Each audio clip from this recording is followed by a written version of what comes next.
Thank you very much for waiting. We would now like to start the tripartite talk. Let me introduce to you the panelists. To your left, the Membership Program Manager of the Open Data Institute, Mr. Richard Sterling. From International University in Japan, GLOCOM, Mr. Masahiko Shoji. Also from the International University in Japan, GLOCOM, Mr. Tomoaki Watanabe. From here on, I would like to hand over the microphone to Mr. Watanabe. Mr. Watanabe, please.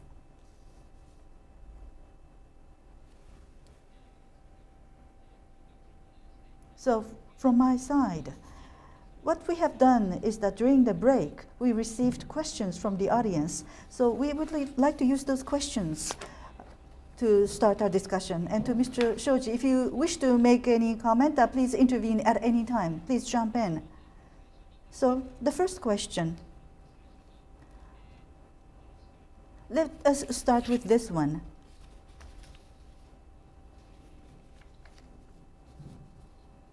The first question that we want to ask is, if there are to be any disadvantages by making the data open, are there any disadvantages? That's a good question. As a first question, I think that's a good question to start with. It's a bit difficult because when you have a closed system and make it open, there are some difficulties associated with that. Because when you convert from a closed data set to an open data set, there could be errors in the data that you didn't know of. Or people might start asking questions, and those questions may be difficult for you to accept.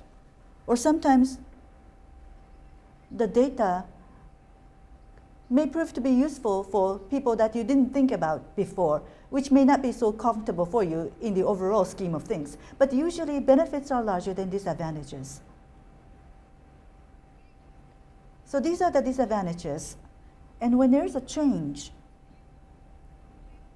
what I mean by change is that it's very difficult to change this transition from a closed information to open system because you need to get the right resources to make that possible. When I have conversations with people from the government, be it Japanese or foreign people, sometimes, of course this may sound obvious to you, but there's the concern about some legal liability when the data is not perfect, when there is harm or damage to be incurred. For example, it could impair the value of assets and property if there's to be harm on certain individuals. Are there any such concerns in the UK? How do you deal with those problems? Price of property and the damage on the property is a big concern in the UK because we were thinking of making public crime data down to point level. So when your house is in a certain area where it is identified as the crime black spot, then it could have a negative impact on the housing prices. How you deal with that is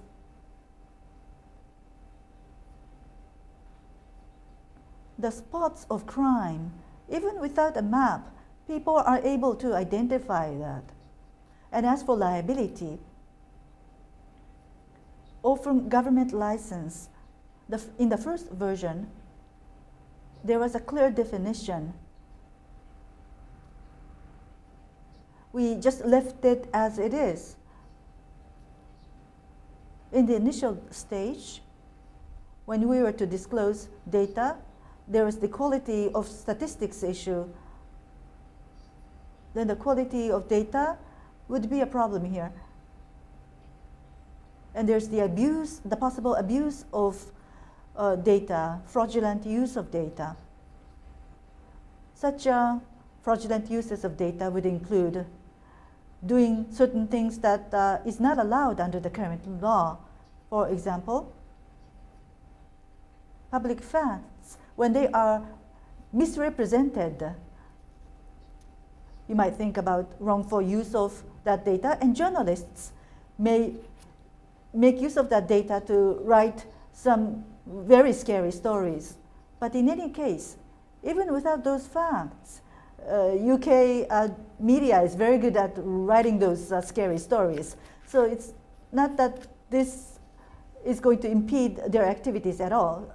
But data may be useful for writing a more accurate stories, but such scary stories will be written by the media anyway. The media, when the media uses government data, and if there could be a scandalous story distorting the story, when exaggerations are made in those stories written by the media, of course government officials will be concerned because it has to do with their reputation. Their reputation will be at stake. And it also has to do with the image that people have of the government. Oh, the government is supporting, or the government is providing the source data for this story, so this story must be trustworthy. That may be what people might feel. One of the rules in the license, the provisions in the license, is that the information cannot be changed. If the data has been changed, then you cannot say that this is the source data. As a person who have learned political science, there are two sides to a political discussion. Both sides will be looking at the same fact, but they are looking for the piece of fact that will support their argument, this, regardless of whether there is open data movement or not. What happened in UK is that the quality of discussion was enhanced. Both sides, people on both sides of the argument will be looking at and focused. They will be focused on the source of that fact. Of course, people tend to select the statistic that will be convenient for them to support their cases. But lobby groups and charity groups may use open data provided by the government. And they would enhance those data with the data that they have. And by sharing that with their colleagues, they are trying to improve their services. Such attempts are underway. So about housing, the level of discussion, quality of discussion has been improved in the UK. So I believe that there has been some positive progress in public discussion. So having listened to this, I would like to pose this question to Mr. Shoji. Allowing people to use data freely, well, there could be some interpretation that is different from the government's official interpretation. Sometimes there could be some exaggerations. And sometimes it could be distorted into some fact that is going to be convenient for the user. But if you make the data open, then the level and quality of discussion would be raised. And as a democracy, the quality of democracy could be raised. That was what was made in the previous discussion. But can we expect that to happen in Japan? Having listened to this discussion, I felt that the nuclear plant accident, it reminds me of the radiation data as a result of that nuclear power plant accident. After the earthquake, what is the current situation on the ground?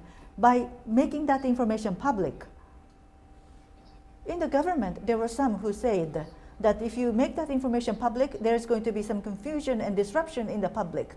You would scare people off. There were such concerns inside the government, but that data was made public.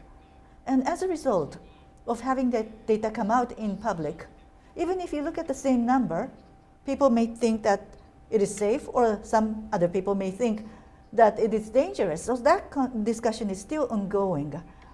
It is true that you tend to use the data to your advantage. People tend to do that.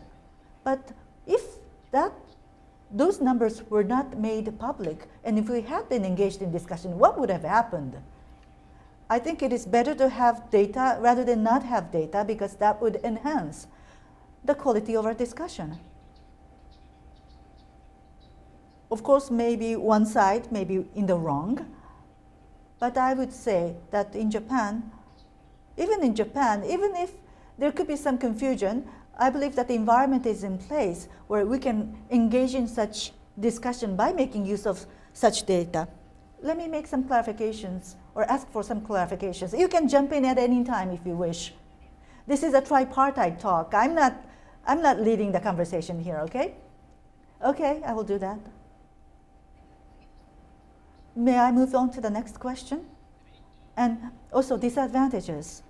People ask me, what are the disadvantages, if any?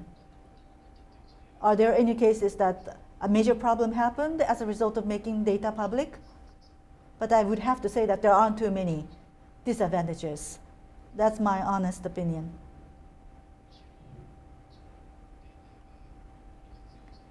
If data is not utilized to its full potential, and if the data was buried, how much waste could there be? Because the format of data is different. By structuring the data, there's a lot of wasteful work being put in. If we don't proceed with open data program, how much do we have to lose? I think it is more constructive to think about that when you compare benefits and disadvantages. When you think about the cost and benefit, not just how much you have to lose when you do this. I think this should be looked at from various aspects. And after doing that, I believe that we will be better off if we make that data public. That is the shared view amongst us who are working on this program.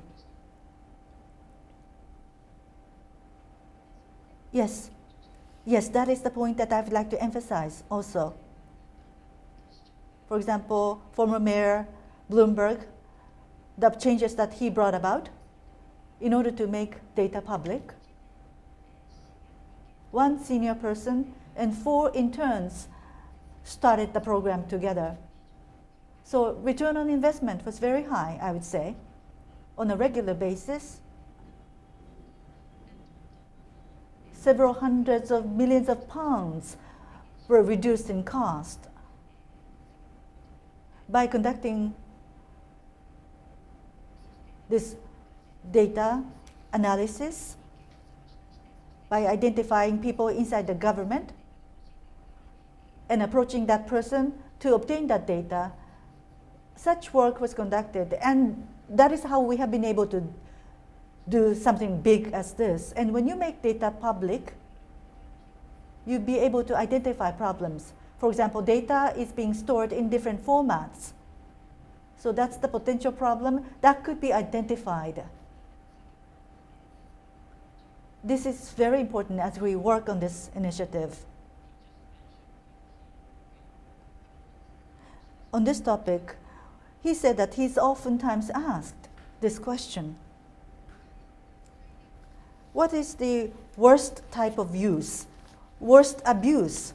Has there been any abuses of data in the UK? For example, the UK government needed to stop a reuser of a certain data or litigate a certain case. For example, violation of licensing, reuse was done in the wrong way so that you needed to litigate. Have there been any such cases? Let me give you an example. It isn't about open data, but a public entity raised litigation to stop reuse. This was a rail network. Open service schedule information was not available, and a third-party developer developed an iPhone application. When the train would arrive or would be delayed, that information was provided, and it was very popular. Hundreds of thousands of people were using this application. Started from scratch, and within a matter of half a year, it reached 100,000 users. But they were litigated against because they were found to be infringement of data license because they didn't pay for the data. They applied, but it was not processed. So, cease and desist order was issued, and on the following day, public official application entered into the App Store. The earlier one was closed. I think this was a bad case, bad example. A quasi-government entity stopped innovation. This is such an example. by making the data open, which iPhone application was better. I think there should have been such a competition by making that data public. Colleagues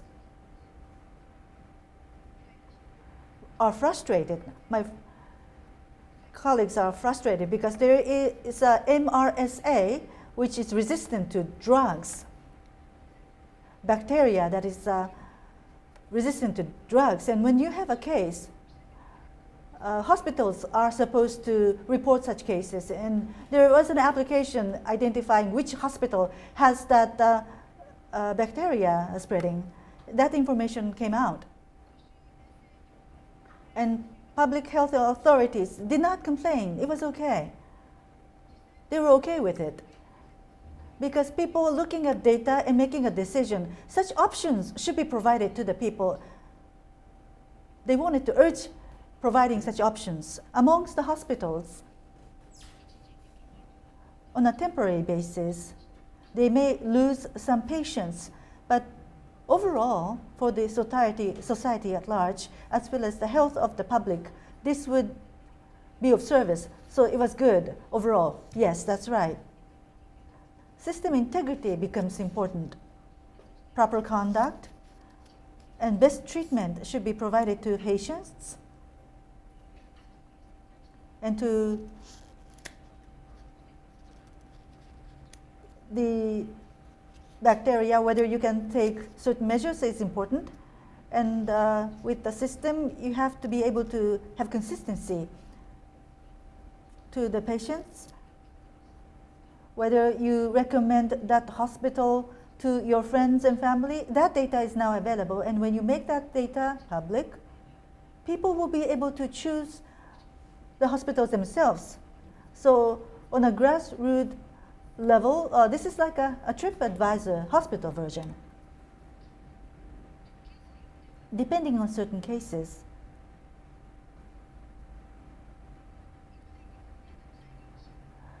innovative data reusers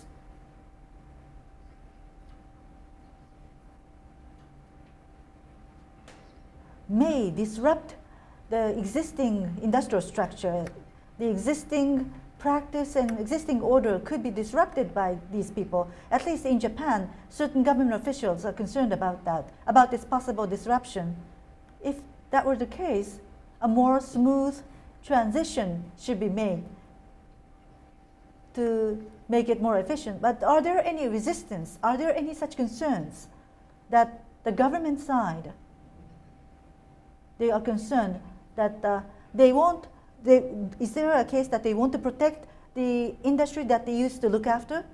In the case of the UK, there are no such concerns traditionally. Of course, there is a trade-off. How quickly can you, or do you want to enjoy the benefits as a result of this transition? I think this is a dilemma of innovation, because innovation means there's going to be disruption. If there is innovation, existing businesses will be impacted, obviously.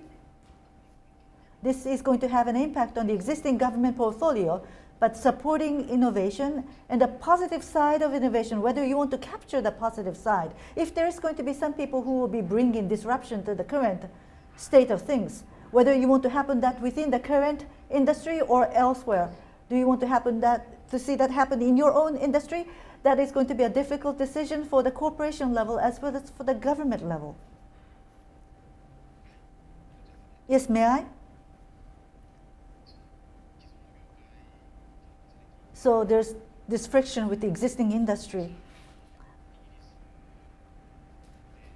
In the UK, I think Open Knowledge Foundation was the driver in open data, and I'm a representative of that in Japan. But some people say that we should be concerned and careful because it could disrupt various industries. But on the other hand, as we heard from Mr. Sato, I think by making data open, an unexpected way of usage could be found.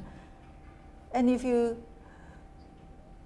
let that happen, I think in the end, the economic pie, the size of the pie overall is going to be larger. And the effects can be found in the contents as well as over the entire internet. I'm convinced of that. And that is why we are working on this project. So who stands to gain how much and who stands to lose by how much? Yes, that discussion itself may be important, but we also need to think about what kind of an economy do we want to create. We want to have such a discussion with that view in sight.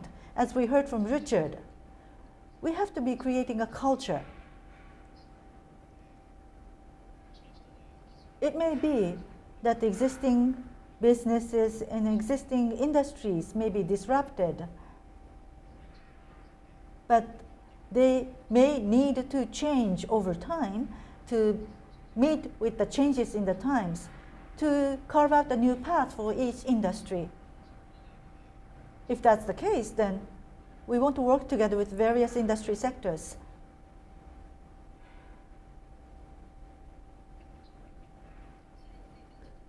I'm picking up on that. What we're talking about here is that we are trying to change the way that you obtain the raw materials. Who will be impacted the most in the industry? Raw materials has been exclusively used by certain people, and those are the people who may resist. But this is not just one technology. A series of other technology trends are also in progress. Internet of Things. Sensors are now incorporated in all things. Creation of data. Then regeneration of data, recreation of data is made more easy. Data held by mapping organizations. To make that, it would cost a few $1 million, but if you regenerate that, for example, OpenStreetMap can be created at a certain level of quality. For example, using drones, high quality pictures could be taken from air to create maps with only a small incremental cost. The original cost base was several tens of billions of dollars, but the incremental cost is only going to be about $10,000 to create the core product. This is the trend being observed in various industries. So the existing situation, the existing status quo cannot be maintained. It will be changed for sure. And about this topic of raw materials, the raw materials of today, especially the raw materials that the government has, the assets that the government has, who's paying for that? It's the taxpayers.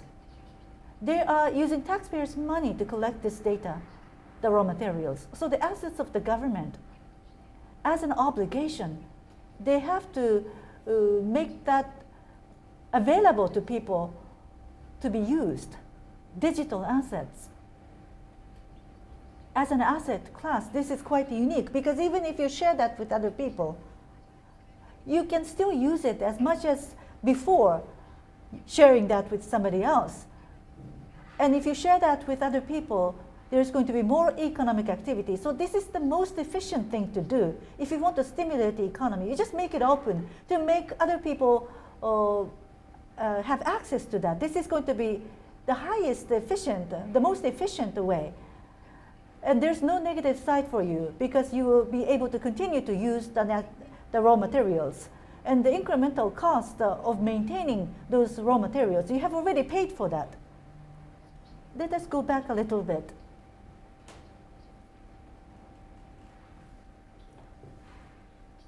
Existing order may be broken down. The intention to break down the existing order, could that be a hurdle in identifying a good partner? At ODI, your work, one of the things that you do is to find an industrial partner, a large company,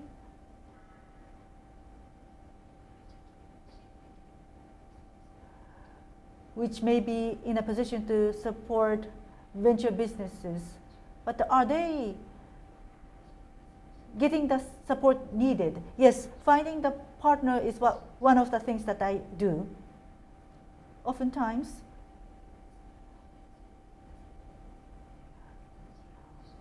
well, these people want to have the right position in the market. They want to be able to provide goods and services in the market, and they want to make preparations to be adaptable to change. That's why they come to us. What is going to be the picture of the future? They want to know that, and they may want to make use of venture businesses, making use of the community of SMEs to try to explore what is the goods and services of tomorrow, and they use their scale to roll that out in a very wide scale. Of course, it could be disruptions, but this could also be considered as a comparative advantage. This is the source of competitiveness. Whether you can be number one in the market or you're going to fall in the ranking to the second place or the third place. It could also be an opportunity, right?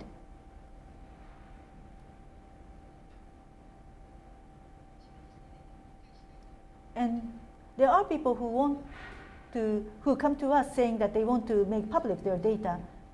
This is the same as the presenters earlier, at a premium.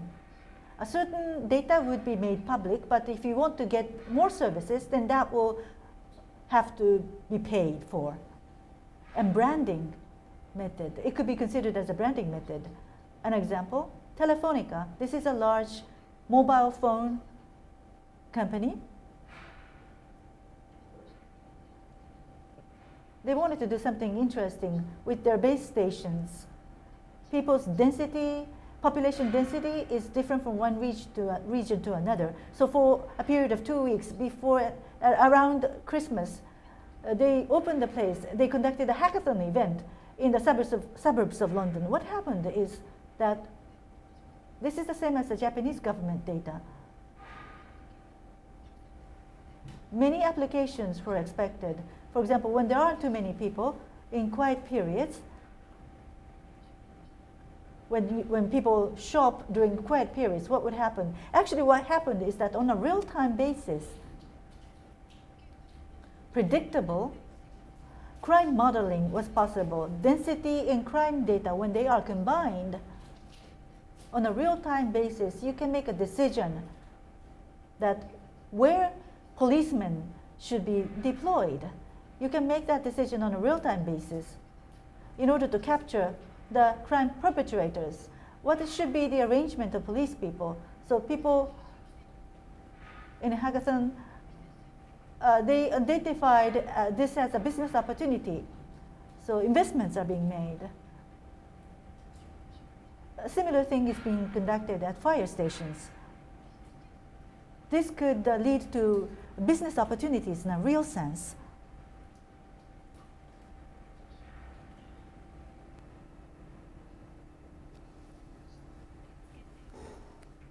We've received this question. It's slightly different in orientation.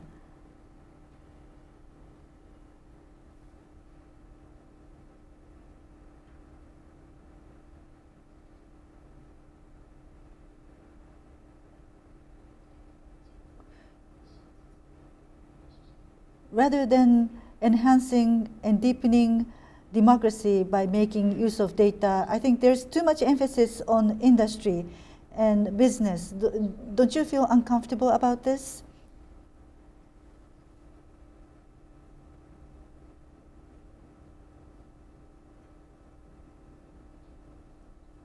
I think the discussion is in the middle. Of course, it depends on which country it is or what are the drivers. But in the case of the UK, this discussion started with accountability for democracy and economic benefits. Accountability for democracy has now made solid in the UK. There's substantial data in the UK being made public. It's about democracy. huge amounts of data is made public. For example, expenditures more than £500 are made public. All bureaucrats and public servants, their salaries are made public and disclosed in each government office, in their large programs, by when, what is to be done. Such information is disclosed, and politicians' information is also made public. So in the background is the interest where their taxpayers' money is going.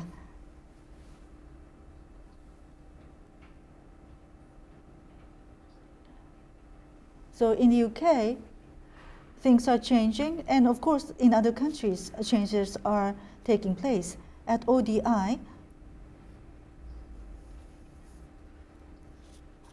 this economic impact was the big gap. So we hope to be able to fill that gap. And maybe I emphasized the economic benefit, economic impact too much, and that made people feel uncomfortable. But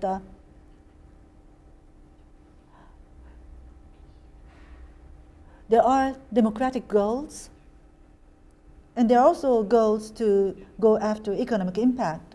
So the policy objective of open data are twofold, or it could be multiple numbers of goals. But are there anything that you think about how the balance should be struck? From 2010 to 2012, IT Strategic Headquarters Task Force discussion, I participated in that discussion. An open government, open data discussion. I wanted to make this into a broad policy issue. So I was taking part in those discussions in a forceful manner. But the possibility of this program being taken up is when we talk about economic impact. So yes, it is true that there is an aspect that we tended to focus on that, emphasize on that, because obviously when you're talking to government officials and politicians, we want to make public how you are spending money. We want to have transparency. If you just talk about that, people will not accept that idea so readily. But it could be the case in the UK as well as in Japan, that how taxpayers' money is being spent. If you just relaxed about how your tax money is being spent, we are living no longer in such days. Because when we, as consumers, when we buy certain things, you pay attention to what that corporation that makes that good is about, what kind of company it is. So as to how government money is being used, you want to see your money being spent in a way that you want it to be spent, where you find it to be important. So our societies, we are living in a very tight society now, so that we are no longer be able to relax about how taxpayers' money is being spent. So this should be considered as a personal matter, where what things you consider as important, because you think that to be important. You want to pay attention to how money is being spent. So rather than where the economic impact lies, I think there are other avenues that we should be pursuing as well.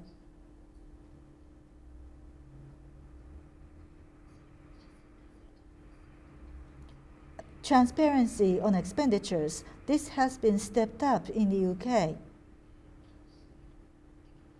Austerity measures. The direction is for more austerity. But the minister is promoting transparency, how the money is spent. He believes that the transparency is needed. But through these measures, how much money was reduced or saved, it's very difficult to demonstrate that. There's a number of cases, but the total amount of expenditure, the amount of money spent by government credit cards, when the data was made public, expenditure did come down. So there are such cases, but it's very difficult to quantify that. But the minister is supporting our program very strongly. Fiscal discipline, about fiscal discipline. In the UK, there's a report that I remember which was taken up by the media, and it was pointed out in that report that there is cost to open data. That was the content of the report. You talked about certifications for the quality of data. That's quite interesting. But at the same time, if all data were expected to have the highest quality, then that is also going to be costly. It's going to take time, money, and people's attention. You're right. The certification, the purpose is to have a mixed economy. It's intentional. If you want everything, we're not aiming for everything to be at the highest quality because that is going to be too burdensome. The most important information would be expected to have top quality, but not all information is expected at that level. About this cost, generally, the cost to make data open, yes, there is going to be the cost to make a transition to that because there's going to be new work to be done by people, which is going to take time it's going to cost to prepare the tools. So one of the ways to mitigate this would be to integrate open data. When you are to introduce new service, integrate open data. The program will be made at that time. So when you have to change the IT system, that cost has already been budgeted. So if that's the case, if you make it open, the cost has already been provided for in the budget. The budget is already there for making the changes. So you'll be able to confirm whether ROI has been improved. This was done in Denmark. For information spies, there was a revolutionary program so that all data sets, many of the services that I talked about, as internal programs, they did this to reduce redundancies in the government. There were two scenarios for business case. One was that the data was used exclusively inside the government, and the other case was when it was made open. What would be the return on investment? When you make the data open, the return was much higher, it was found, because the cost does not change, but the benefits will increase. Cost does not change. Yes, I agree with that kind of an approach in thinking. At local assemblies, what are the questions being raised on open data? I'm checking that. When you make a search on Twitter, parliamentarians or assemblymen are talking about this almost daily. And the responses, the answers you get, is that document management system needs to be changed. And when that is changed, we would look at how open data would be integrated. Or they are replacing CMS. So at the time of that replacement, they would conduct a review. These are the answers that are being provided. So in the procurement of new systems, open data is naturally being incorporated, which is a good thing. This is also through my conversation with people in the local governments. They were thinking about the budget for the next year, and they asked how much budget do they need to set aside for this. But if you had been paying attention to the discussion so far, you might know that it's about changing the license. So whether you need a systems investment up front, that's not the case. Where it was confidential before, it could be changed to CC.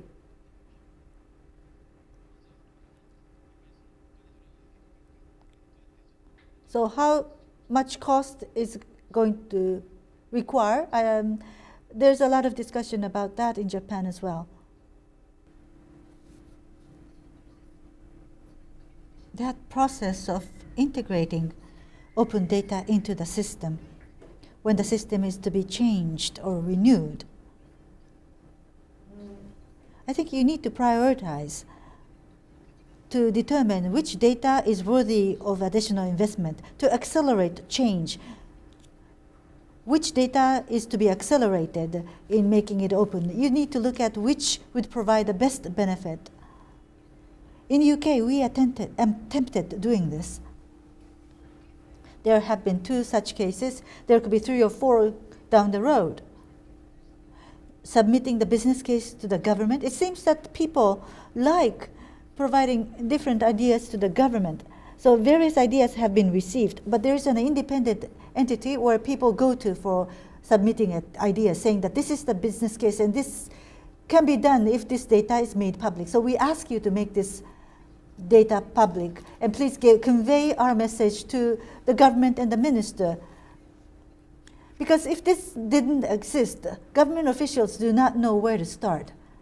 They don't know which one to start with. So external people, if they say that everything is to be made open, we want everything to be made open, the gap cannot be filled. So you have to create a system to prioritize. We did that in the UK.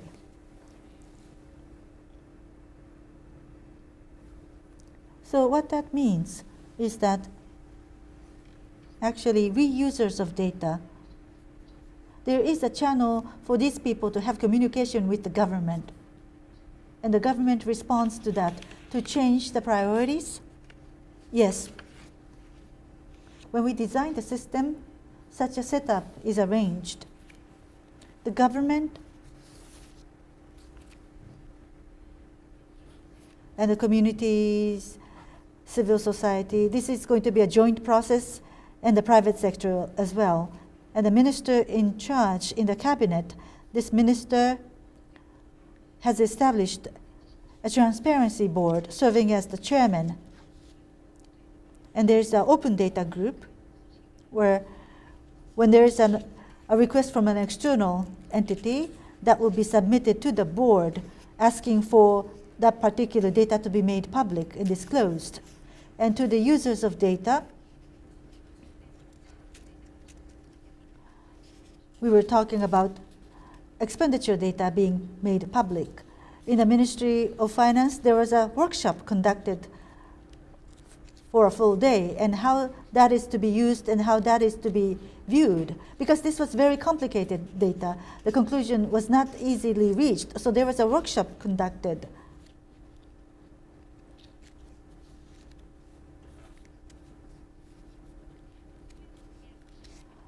It could be it may appear this way, but this is the actual situation. This was a lecture from the ministry. It's not that this should not be provided, but rather a lecture was provided how to look at data, how to use data. This is the model that may be of some reference to you. Communication with users is something that I'm quite interested in. Data catalog and data portal sites will be started in Japan. But that's not going to be the end of it. That is going to be the starting point. How users' voices can be heard and what kind of data is needed. What kind of communication should we be having is quite important.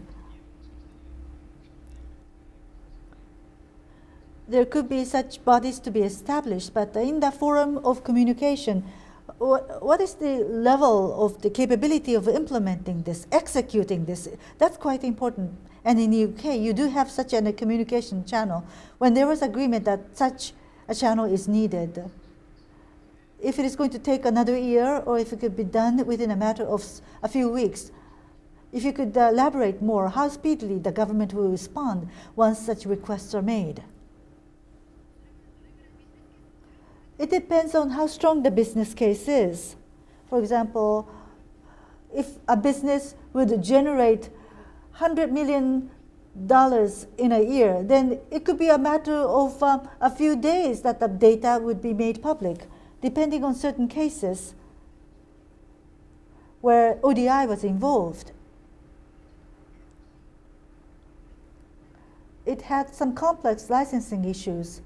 So it's not that the clean, all rights were held by the government. It may take time in such a case. Or agency's business line as a result of this data, if the business line was supported by this data, if the government itself was generating some profits from data, that may add some more complexity. So on average, it may take 6 months to 9 months. But I believe this is quite quick because this is a major change on the part of the government. But the outside developer, if they want to do business quickly, then this may be too long. So what kind of conversation are we having is that minister in charge, we are able to have direct conversation with the minister. So the top level people would listen to these requests. Senior people in each department where they own the data, we can have direct conversation with these people. So people, head of these departments, this is a channel that has access to these people. We have run out of time. So lastly, let me just pose a simple question before we close this panel session.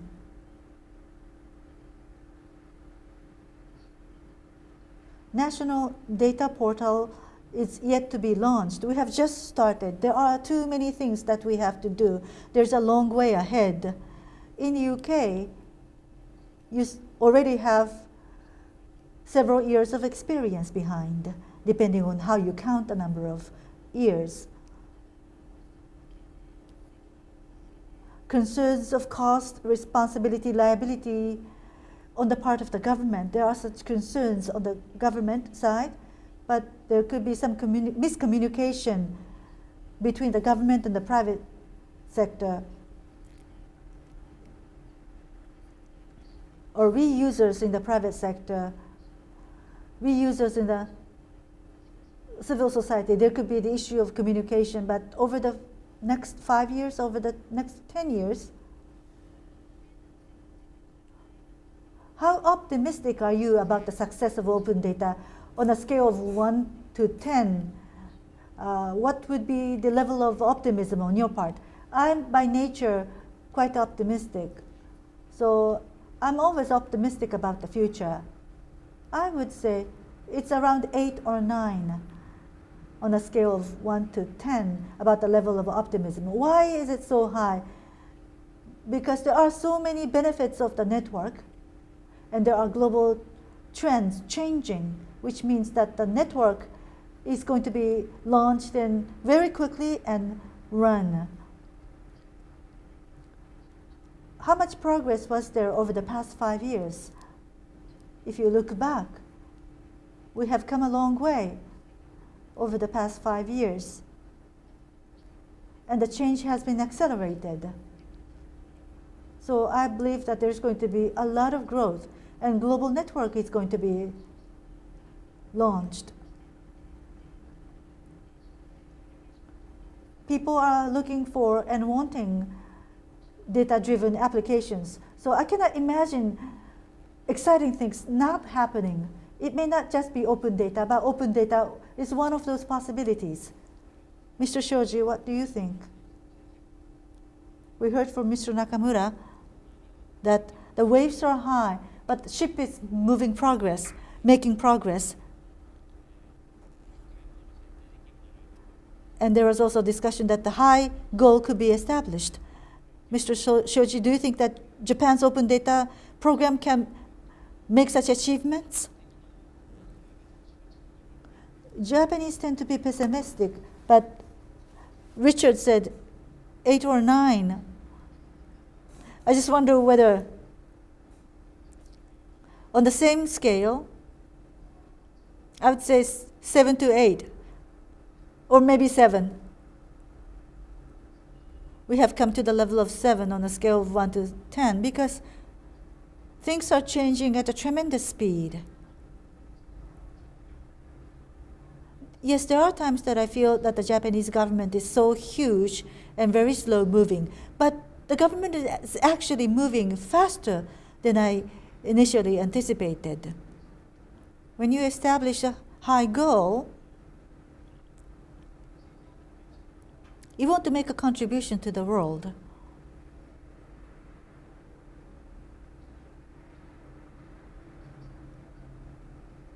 Anti-pollution measures, the area of the environment. Why you needed to capture that data? How is it being captured and how it was used? Such know-how and history have been accumulated, and Japan is quite advanced in this area in the world.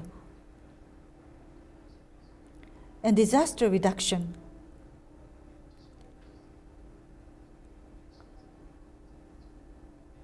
Before there is a major earthquake,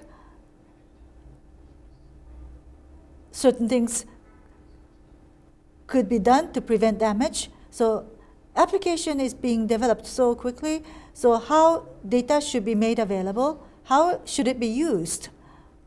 I think that we should be proactive in making such introductions so that we want to increase the number of people who benefit from that. I think that we are in a position to be able to set such things as our goals. So those are some of the things that we want to do.